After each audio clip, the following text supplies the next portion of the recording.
Epstein file के 33 लाख पन्ने और जारी हुए और इन पन्नों में 33 बार ही प्रधानमंत्री नरेंद्र मोदी का जिक्र आ गया। लेकिन एप्स्टीन फाइल में अभी प्रधानमंत्री नरेंद्र मोदी का जिक्र आया ही था, अनिल अंबानी का जिक्र आया ही था कि इन सब के बीच ट्रंप ने भी आज सुबह सुबह एक बड़ा ऐलान कर दिया। और जब इन तमाम स्थितियों को हम एक साथ रखकर देखते हैं तो फिर मन में एक सवाल उठता है, 2026 में आखिरकार प्रधानमंत्री नरेंद्र मोदी के इस्तीफे की स्क्रिप्ट कौन लिख रहा है? और क्या वाकई में आज की तारीख में भारत की स्थिति प्रधानमंत्री नरेंद्र मोदी के उन तमाम महान कार्यों की वजह से कुछ ऐसी हो चली है कि हमारी हर नीति अमेरिका डिसाइड करेगा? सारी बातें जरा विस्तार से करेंगे। एप्स्टीन फाइल में क्या निकला है उस पर भी बात होगी और ट्रंप के नए ऐलान पर भी बात होगी, जिस ऐलान में सीधे तौर पर ऐसा लगा जैसे ट्रंप आदेश दे रहे हों और मोदी जी उस आदेश को मानने के लिए बाध्य हों। नमस्कार, मैं स्वप्निल और आप मुद्दा देख रहे हैं। दोस्तों, आगे बढ़ें उससे पहले वही छोटी सी अपील। मुद्दा इन दिनों एक गंभीर आर्थिक संकट से जूझ रहा है। एक तरफ हमारे मेन बैंक अकाउंट्स फ्रीज चल रहे हैं तो दूसरी तरफ हमारे 2.5 साल पुराने चैनल को हमसे लंबे समय तक छीन के रखा गया था। ऐसे में डे टू डे ऑपरेशंस में मुद्दा को कुछ मुश्किलों का सामना करना पड़ता है। लिहाजा आपसे गुजारिश है, यदि आप चाहें तो स्क्रीन पर दिख रहे क्यूआर कोड या फिर के नीचे दिख रहे यूपीआई नंबर के जरिए मुद्दा की छोटी छोटी मदद जरूर कीजिएगा। अब आगे बढ़ते हैं। स्टीव बैनन और प्रधानमंत्री नरेंद्र मोदी के बीच मुलाकात हो, इसको लेकर के जेफरी एप्स्टीन ने काफी पहले ही उसकी फाइल्स में इस बात का जिक्र था। स्टीव बैनन एक तरीके से एक लाइजनर के तौर पर इस्तेमाल करते हुए नजर आ रहे थे जेफरी एप्स्टीन को। लेकिन आज की तारीख में अब जो एप्स्टीन फाइल आई है उसमें कुछ नए खुलासे हो गए। मसलन अनिल अंबानी, उनके साथ भी जब एप्स्टीन बातचीत कर रहा है, वो चैट पब्लिक डोमेन में है, तो उसमें भी वो सीधे तौर पर अनिल अंबानी से प्रधानमंत्री नरेंद्र मोदी का जिक्र करता है और स्टीव बैनन से मुलाकात को वो पसंद करेंगे, इस तरीके की बातें करता है। इतना ही नहीं, स्टीव बैनन कौन है पहले वो भी जान लीजिए। ट्रंप के सलाहकार रहे हैं स्टीव बैनन। इतना ही नहीं, स्टीव बैनन से ही बातचीत के दरमियान एप्स्टीन ये भी कहता है कि प्रधानमंत्री नरेंद्र मोदी से मुलाकात अच्छी रही। मोदी ऑन बोर्ड भी लिखता है। ये तमाम चीजें अलग अलग सोशल मीडिया प्लेटफॉर्म्स के जरिए आप तक पहुंच गई होंगी। लेकिन अब जरा जिक्र उस ऐलान का जो ऐलान आज की तारीख में डोनाल्ड ट्रंप ने किया। और यह पहली बार नहीं है जब डोनाल्ड ट्रंप खुलकर इस तरीके से बोलते हुए नजर आ रहे हैं और ये आखिरी बार भी नहीं है कि प्रधानमंत्री नरेंद्र मोदी उसके बाद भी चुप्पी साधे हुए हैं। क्या कहा आज ट्रंप ने?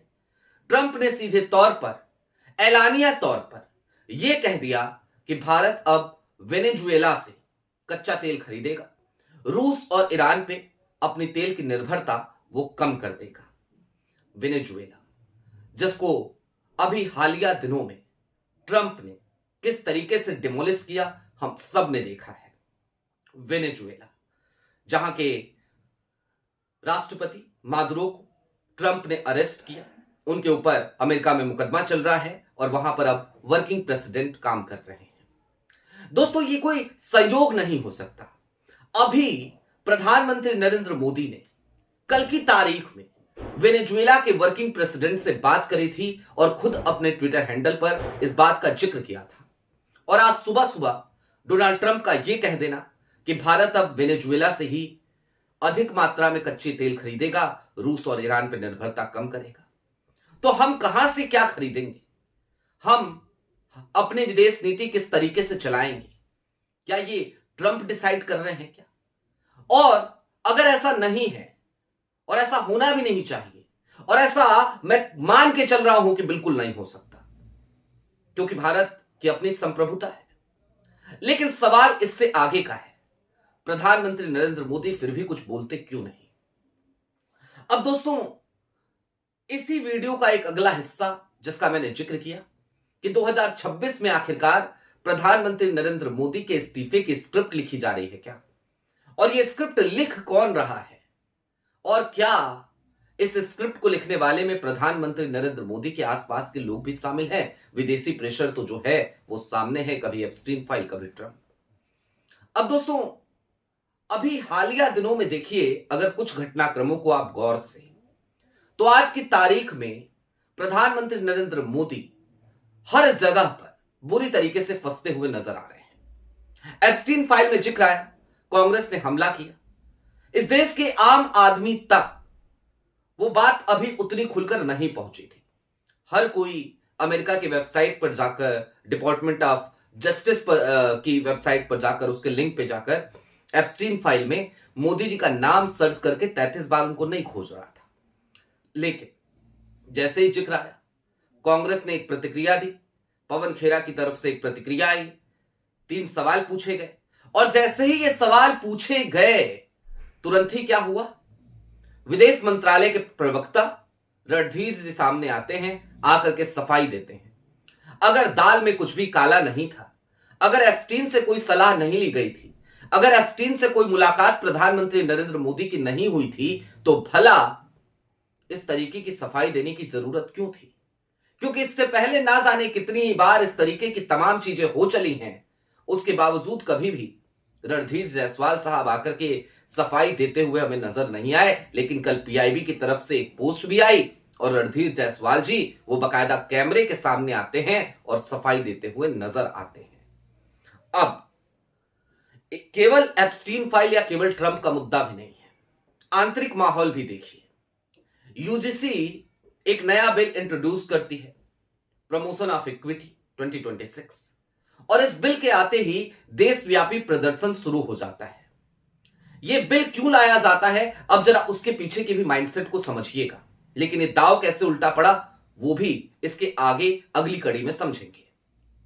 यह बिल लाया जाता है क्योंकि आज की तारीख में राहुल गांधी लगातार सामाजिक न्याय की बात कर रहे हैं, रोहित वेमुला एक्ट की बात कर रहे हैं, वो अपने पास से फेंक रहे हैं, और उसी में उलझ कर रह गए प्रधानमंत्री नरेंद्र मोदी और उनके तमाम सलाहकार।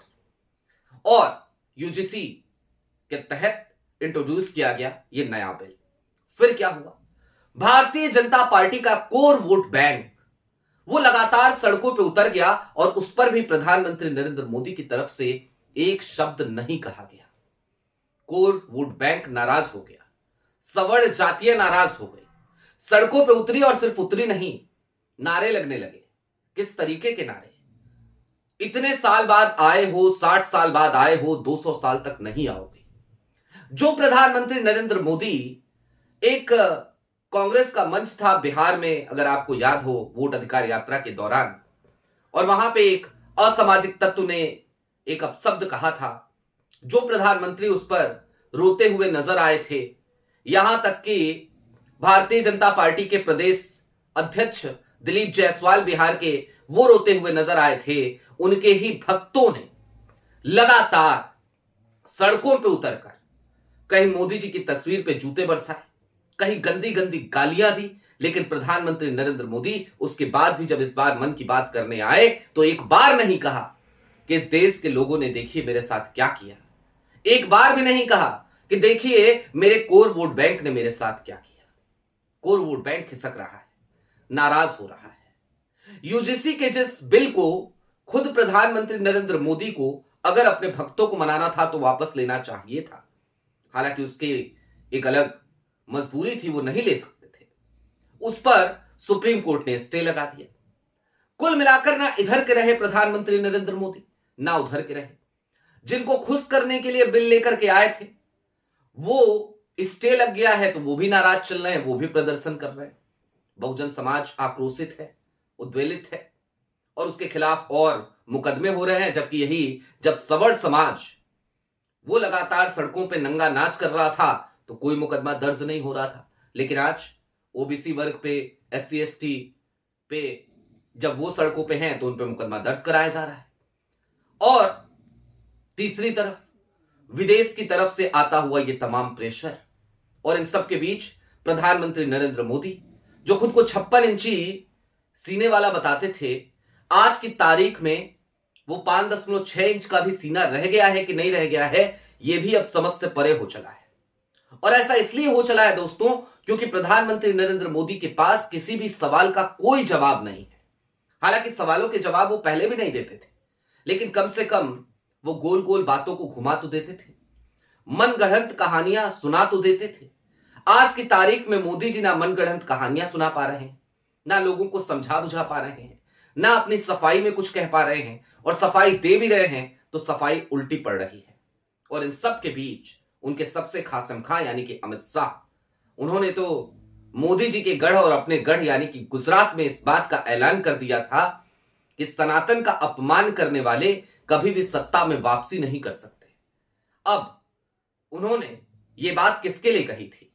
सनातन का अपमान निश्चित तौर पर शंकराचार्य के अपमान से जोड़कर देखा जाना चाहिए, यानी कि योगी आदित्यनाथ। और योगी आदित्यनाथ की सरकार ने जो कुछ भी किया शंकराचार्य के साथ, उस पर प्रधानमंत्री नरेंद्र मोदी की चुप्पी, यानी कि अमित शाह का ये ऐलान, अमित शाह की ये वार्निंग, अमित शाह की ये चेतावनी, वो योगी और मोदी दोनों लोगों के लिए थी।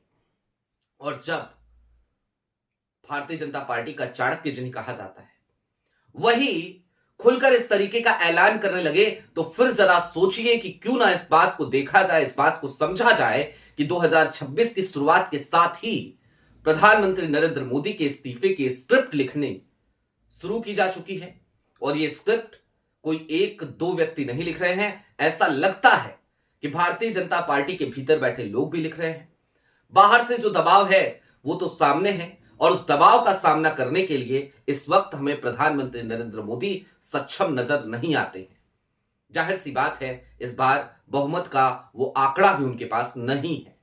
और इससे भी आगे की बात तो ये, जो मैं कहते हुए अपनी बात खत्म करना चाहता हूं कि मोदी जी, आप मेरे भी प्रधानमंत्री हैं। भारत की अपनी संप्रभुता है। ट्रंप इस तरीके से बयान दे रहा है तो आपको खामोश नहीं रहना है।